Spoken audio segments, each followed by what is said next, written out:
अस्सलाम वालेकुम students. Biology 9 class में आज हमने चैप्टर नंबर 4 उसका लेक्चर नंबर 1 और चैप्टर का नेम है सेल एंड टिश्यूज़। सेल की जो स्टडी है उसको हम सेल बायोलॉजी कहते हैं और टिश्यू की जो स्टडी है उसको हम क्या नाम देते हैं, हिस्टोलॉजी कहते हैं। इस चैप्टर में हमने इन दोनों टॉपिक्स को डिटेल में डिस्कस करना है। सबसे पहले इस चैप्टर में फ़र्स्ट पेज पे हमारे पास क्या है, एक टर्म है जो उन्होंने यहाँ पे यूज़ किया है, उसको हम माइक्रोस्कोपी कहते हैं। माइक्रोस्कोपी क्या है कि माइक्रोस्कोप का जब हम इस्तेमाल करते हैं या उसका यूज़ करते हैं किसी भी टर्म में, ऐसी चीज़ों में हम इसका इस्तेमाल करते हैं जो हमें अपनी आंख से नज़र नहीं आती, उनको देखना है तो हमें उसके लिए माइक्रोस्कोप का इस्तेमाल करना पड़ेगा।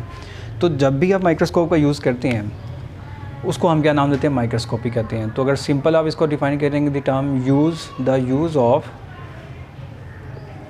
माइक्रोस्कोप। अगर आप माइक्रोस्कोप का इस्तेमाल करते हैं तो दैट इज़ कॉल्ड माइक्रोस्कोपी। उसको बेसिकली हम क्या नाम देते हैं, माइक्रोस्कोपी का नाम देते हैं। अब उसके बाद आगे इसी पेज पे एक और टर्म उन्होंने डिस्कस की है कि फर्स्ट पैराग्राफ में इन्होंने ये टर्म ली है कि कौन से साइंटिस्ट ने फर्स्ट टाइम जो है वो माइक्रोस्कोप को इन्वेंट किया, फर्स्ट माइक्रोस्कोप कब बनाई गई। तो यहाँ पे तकरीबन कह लें इन 1595 के अंदर फर्स्ट माइक्रोस्कोप को बनाया गया और इसके लिए एक साइंटिस्ट था जिसका नाम था ज़ेकरियास जॉनसन। ठीक है, इस साइंटिस्ट ने फ़र्स्ट टाइम जो है वो माइक्रोस्कोप को क्या किया था, फॉर्म किया था और इसकी रेजोल्यूशन पावर जो थी वो 3x to 9x, यानी ये क्या कर सकता था कि इसकी कोई भी, ये माइक्रोस्कोप सिंपल सी माइक्रोस्कोप थी, एक ट्यूब लाई थी, दोनों साइड पे लेंस लगे हुए थे, एक मैग्नीफाइंग लेंस था और एक जो था वो रिजॉल्विंग लेंस था। तो ये 3 टर्म्स इस शॉर्ट क्वेश्चन में आपने की क्या करनी है, एक्सप्लेन करनी है। उसके बाद आगे माइक्रोस्कोप किस की बुनियाद पे बनाई जाती है, यहाँ पे 2 टर्म्स को जो है वो बेस बनाया जाता है। फर्स्ट जो है मैग्नीफिकेशन पावर है, सेकंड जो है रिजॉल्विंग पावर है। मैग्नीफिकेशन पावर क्या होती है, इंक्रीज़ करती है, इंक्रीज़ द साइज़। अब ये कौन सा साइज़ होता है, अपीरेंट साइज़, जो ज़ाहरी साइज़ होता है of apparent size of object. तो जो अपीरेंट साइज़ है उस साइज़ से जब साइज़ को इंक्रीज़ किया जाता है तो उसको हम क्या नाम देते हैं, इसकी मैग्नीफिकेशन पावर कहते हैं। उसके बाद रिजॉल्विंग पावर है, इसमें क्या होता है, increase the clarity of image कह सकते हैं, या फिर ऑब्जेक्ट का वर्ड भी यूज़ किया जा सकता है, क्लियर। अब जो रिजॉल्विंग पावर है इसके बारे में ये भी है कि जब आप 1-2 पॉइंट के दरमियान में क्लियर डिफरेंस कर लेते हैं तो दैट इज़ रिजॉल्विंग पावर। तो अब यहाँ पे दिया हुआ है कि clarity of the object, same वही सी ये भी ठीक है, इस डेफिनेशन को भी आप ठीक कह सकते हैं। तो ये दोनों जो है शॉर्ट क्वेश्चन के तौर पे आपसे क्या करेंगे, पूछे जाएंगे। उसके बाद ह्यूमन रेजोल्यूशन पावर जो है वो क्या है, 0.1 मिलीमीटर।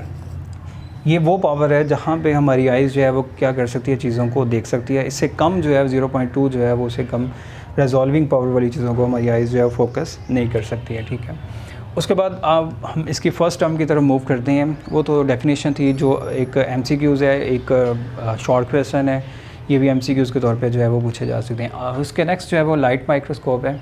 तो इसमें क्या किया जाता है, लाइट माइक्रोस्कोप का यूज़ जो है वो कैसा होता है, बाय पासिंग विजिबल लाइट।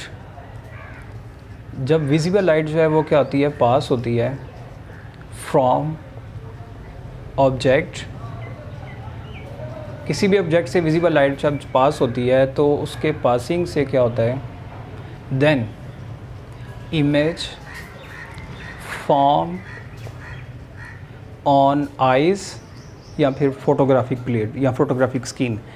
तो इसका सिंपल सा मैकेनिज़्म है कि हमारे पास विजिबल लाइट होती है, वो लाइट स्पेसिमन के ऊपर जो है फॉल होती है और वो गुजरने के बाद हमारी आंखों में आती है और उसकी इमेज जो हमें नज़र आना शुरू हो जाती है।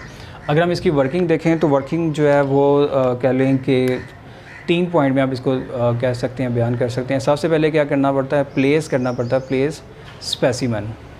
स्पेसिमन बेसिकली क्या होता है, एक ऑब्जेक्ट होता है जो हमने उसको माउंटेड किया जाता है और स्लाइड के ऊपर उसको माउंट करते हैं और फिर उसको हमने क्या करना होता है, माइक्रोस्कोप के अंदर प्लेस करना होता है। सबसे पहले हम स्पेसिमन प्लेस करते हैं, उसके बाद क्या किया जाता है, उसके ऊपर फॉल विजिबल लाइट। ठीक है, फिर उसमें से विजिबल लाइट जो है वो क्या की जाती है, पास करवाई जाती है और देन जब विजिबल लाइट पास होती है तो वो इमेज जो है image of object seen by eyes. तो आइज़ में क्या होता है कि हमारे वो जो इमेज होती है वो क्या आती है, नज़र आना शुरू हो जाती है। तो ये एक सिंपल सी वर्किंग है जो कि अभी हमने यहाँ पे डिस्कस की है। आपके पास डायग्राम है, इसको समझने के लिए सबसे पहले हमारे पास ये मिरर है। जब लाइट जो है वो क्या होती है कि यहाँ पे अगर लाइट है तो वो लाइट जो है वो क्या होती है, सबसे पहले मिरर पे फॉल होती है। यहाँ पे कंडेंसर है, ये क्या करता है कि इस बेस के अंदर से होल होता है, वहाँ से पास हो गए ये हमारे पास आई पीस है। यहाँ से हम इसको क्या कर सकते हैं, आसानी से ही उस ऑब्जेक्ट को उसके साइज़ से बड़ा करके देख सकते हैं। उसके बाद हमारे पास आ जाता है इसकी मैग्नीफिकेशन पावर। तो इसको मैग्नीफाई कितना किया जा सकता है, अगर हम देखें तो हमारे पास जो है 1500x जो है वो इसकी क्या है, मैग्नीफिकेशन पावर, यानी 1500x तक 1500 टाइम जो है वो हम इसके साइज़ को क्या कर सकते हैं, इंक्रीज़ कर सकते हैं। उसके बाद फ़ोटोग्राफ क्या होता है, फ़ोटोग्राफ बेसिकली हम इसको कह सकते हैं फ़ोटो टेकिंग थ्रू माइक्रोस्कोप। अगर आप माइक्रोस्कोप से कोई इमेज या डायग्राम या कोई फ़ोटो टेक करते हैं तो उसको दैट इज़ कॉल्ड फ़ोटोग्राफी। उसको हम फ़ोटोग्राफी या फ़ोटोग्राफ कहते हैं। आमतौर पे कोई भी अगर हम इमेज बनाते हैं या कोई भी पिक्चर बनाते हैं उसको हम फ़ोटोग्राफी कहते हैं। तो फ़ोटोग्राफ क्या होता है कि जो माइक्रो फ़ोटोग्राफ यहाँ पे यूज़ कर सकते हैं। माइक्रो फ़ोटोग्राफ क्या होता है कि माइक्रोस्कोप से जब आप इमेज बनाते हैं या पिक्चर बनाते हैं तो उसको माइक्रो फ़ोटोग्राफ का नाम दिया जाता है। उसके बाद हमारे पास आ जाती है इसकी रिजॉल्विंग पावर। तो ये क्या कर सकती है, 0.1 माइक्रोमीटर तक जो है वो चीज़ों को क्या करती है, डिफ्रेंशिएट कर सकती है। और ये किसके इक्वल होता है, 1/1000 मिलीमीटर के बराबर होता है। तो ये एक ऑब्जेक्टिव के तौर पे आपने इसको क्या करना है, तैयार करना है। उसके बाद डायग्राम मैंने यहाँ पे ड्रॉ की है, टाइम शॉर्ट की वजह से मैंने पहले इसको ड्रॉ कर लिया है। सबसे पहले देखें इसको लेबल करना है। तो हमारे पास जो है इसके वो पार्ट जो रिमूवेबल होता है इसको हम क्या नाम देते हैं, आई पीस का नाम देते हैं। आई पीस इसलिए कहा जाता है कि लेंस होता है लेकिन हम इसे आइज़ हमारी इसको फोकस करती हैं, इसलिए इसको हम आई पीस का नाम देते हैं। उसके बाद सेकंड पॉइंट पे एक ट्यूब लाइक स्ट्रक्चर होता है और ये ट्यूब जो है अप एंड डाउन मूव करती हैं इस लेंस को उस स्पेसिमेन की फोकस पॉइंट पे लेके आने के लिए। और ये हमारे पास नोब है, ये नोब क्या करता है कि क्लॉकवाइज और एंटी क्लॉकवाइज क्या करता है, मूव करता है, जिससे ये ट्यूब अप एंड डाउनवर्ड क्या करती है, मूव कर सकती है। ये आई पीस जो है मैंने इसलिए यहाँ पे लिया हुआ है बट कि ये जो है रिमूवेबल होता है। यहाँ पे हम इसको जो है वो लेंस ऐड भी कर सकते हैं, रिमूव भी कर सकते हैं, उसकी मैग्नीफिकेशन पावर को चेंज भी कर सकते हैं। उसके बाद ये रोटेटिंग जो है ऑब्जेक्टिव लेंस है। ऑब्जेक्टिव लेंस इसलिए इसे कहा जाता है क्योंकि यहाँ से इसने ऑब्जेक्ट को फोकस करना होता है, इसलिए इसको हम ऑब्जेक्टिव लेंस कहते हैं। आई पीस और ऑब्जेक्टिव लेंस में डिफरेंट रेजोल्यूशन पावर के लेंसेज होते हैं। जैसा कि आप देखें सबसे पहले 5x से लेकर तकरीबन कह लें ये 100x तक जो है मूव करते हैं। 5x है, 10x है, 15x है, 25, 50 ये इसकी रेंज है। उस फॉर्म में ये जो है वो कह लें के लेंसेज होते हैं यहाँ पे। उसके बाद अगर हम नेक्स्ट पे देखें तो एक स्टेज होती है, स्टेज के अंदर एक होल होता है, उसके ऊपर ये स्लाइड जो रखी जाती है और स्लाइड के अंदर क्या होता है, स्पेसिमेन होता है। उसके बाद नीचे अपर्चर है जिसको हम क्या नाम देते हैं, कंडेंसर का नाम देते हैं। और ये कंडेंसर जो है जैसे हमारी आइज़ के अंदर अपर्चर है, ये भी कंडेंसर उसी फॉर्म में काम करता है। जैसा कि सपोज अगर तेज़ लाइट है या कह लें कि शार्प लाइट है, वो जब हमारी आइज़ में फॉल होती हैं तो हमारी आइज़ जो है वो क्या होती हैं, क्लोज़ होती हैं और कम से कम लाइट को इनर साइड पे क्या करती है, मूव करने में मदद देती हैं। उसके बाद अगर डिम लाइट है तो उसमें वो क्या होता है, अपर्चर इंक्रीज़ हो जाता है उसका साइज़ और ज़्यादा लाइट को इनसाइड फॉल करता है। ये कंडेंसर भी बिल्कुल सेम ऐसे ही, कम लाइट है तो ये क्या होता है, क्लोज़ हो जाता है, करना पड़ता है। और अगर डिम लाइट में देख रहे हैं तो इसको ओपन करके हम इसको फंक्शनिंग कर सकते हैं। उसके बाद नेक्स्ट जो है इसका मिरर है। मिरर को आप एडजस्ट करके क्या कर सकते हैं, इस लाइट को क्या कर सकते हैं, फोकस कर सकते हैं। और लास्ट पे जो है वो बेस है जिसके ऊपर जो है वो क्या होती है, स्टैंड होती है। और ये हमारे पास इसका आर्म है। इसका फंक्शन अगर हम देखें सिंपल इसका फंक्शन है, क्योंकि एफएससी और 9th क्लासेस में आपको प्रैक्टिकल लाइफ में ये माइक्रोस्कोप का इस्तेमाल आना चाहिए। सबसे पहले हमने क्या करना है, किसी कमरे में बैठ के भी कर सकते हैं, जो ट्यूबलाइट वगैरह है उस लाइट से भी आप ऑब्जेक्ट को फोकस कर सकते हैं। सनलाइट जो है ओपन इन्वायरमेंट में उससे भी आप इसको फोकस कर सकते हैं। इसका मेथड जो है वो क्या है कि जो भी लाइट है उसको पहले आपने क्या करना है कि हमारे पास जो मिरर है उसको इस डायरेक्शन में रखना है कि ये अपर्चर के अंदर से फॉल होके ये बेस की इनर साइड पे जो होल है वहाँ से गुजरे। और गुजरने के बाद ये क्या करे, सीधा हमारी आइज़ जो है इसको क्या करे, फोकस करें। जब वो फोकस करेगी तो ये जो नॉब है उसको अप एंड डाउन क्लॉक और एंटी क्लॉकवाइज मूव करके इस ट्यूब को अप एंड डाउन मूव करके हम उसको फोकस करके क्या कह सकते हैं, क्लियरली देख सकते हैं। ठीक है, तो सिंपल सा इसका फंक्शन है, कोई कॉम्प्लिकेटेड नहीं है। उसके बाद सेकंड जो हमारे पास इलेक्ट्रॉन माइक्रोस्कोप है, तो इसका इंट्रो में देखा जाए तो ये हमारे पास क्या है, most advance form of microscope. आजकल जो भी माइक्रोस्कोप यूज़ हो रही है उनमें सबसे एडवांस जो है वो कौन सी है, इलेक्ट्रॉन माइक्रोस्कोप है। क्लियर। अगर हम इसकी वर्किंग देखें, सिंपल सी वर्किंग है, लेकिन उससे ज़रा डिफरेंट है। उसमें तो वाइट लाइट का, विजिबल लाइट का इस्तेमाल हो रहा है, लेकिन यहाँ पे विजिबल लाइट नहीं इस्तेमाल हो रही। यहाँ पे क्या किया जाता है, प्लेस ऑब्जेक्ट या स्पेसिमन, इसको कहाँ पे किया जाता है, इनटू वैक्यूम। एक वैक्यूम होता है, वहाँ पे हम क्या करते हैं, ऑब्जेक्ट को प्लेस कर देते हैं। उसके बाद क्या होता है कि वहाँ से beam of electron passing beam of electron, radiations की बीम होती है, इलेक्ट्रॉन्स होते हैं। वो इलेक्ट्रॉन जब उस ऑब्जेक्ट के अंदर से पास होते हैं, पासिंग बीम ऑफ इलेक्ट्रॉन, या फिर कह लें कि उसमें से जब बीम ऑफ इलेक्ट्रॉन पास होते हैं तो ऑब्जेक्ट क्या करता है, रिफ्लेक्ट करता है एंड फॉर्म इमेज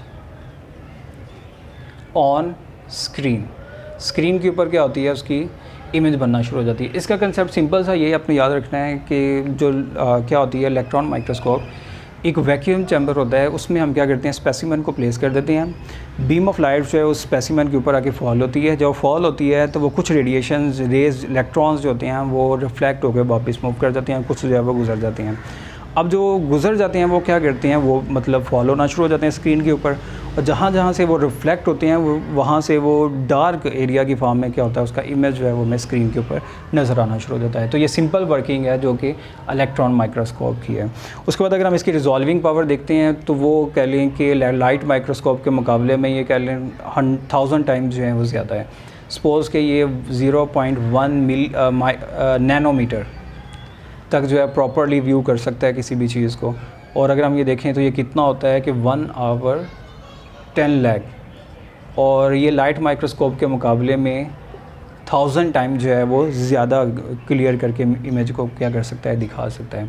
उसके बाद अगर हम इसकी मैग्नीफिकेशन पावर देखें तो ये 250,000 टाइम कह लें कि किसी भी ऑब्जेक्ट को के साइज़ को क्या कर सकता है, इंक्रीज़ करने की एबिलिटी रखता है। अगर सपोज दैट हम लाइट माइक्रोस्कोप की देखें तो वो जस्ट 1500 गुना तक जो है वो क्या करता है, साइज़ में इजाफा कर सकता है। लेकिन अगर हम इलेक्ट्रॉन माइक्रोस्कोप की देखें तो ये 250 यानी 2.5 लाख गुना बढ़ा करके जो है वो किसी भी ऑब्जेक्ट के साइज़ को इंक्रीज़ कर सकता है। उसके बाद अगर हम कैपेसिटी की बात करें तो ये क्या करता है कि सेल स्ट्रक्चर, हम इसके जो सेल के स्ट्रक्चर है, चाहे वो इंटरनल है या फिर कह लें कि एक्सटर्नल है, इन दोनों के साइज़ को क्या कर सकते हैं, आसानी से व्यू कर सकते हैं।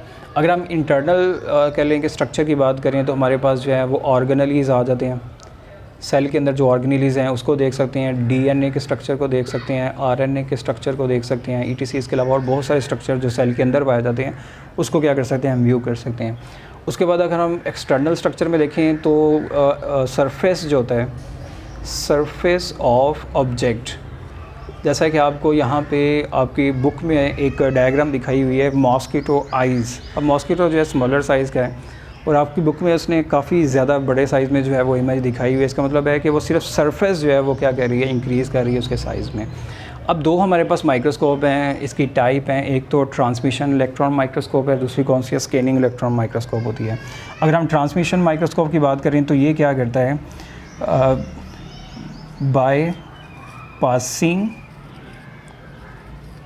इलेक्ट्रॉन फ्रॉम ऑब्जेक्ट, ऑब्जेक्ट से इलेक्ट्रॉन पास होते हैं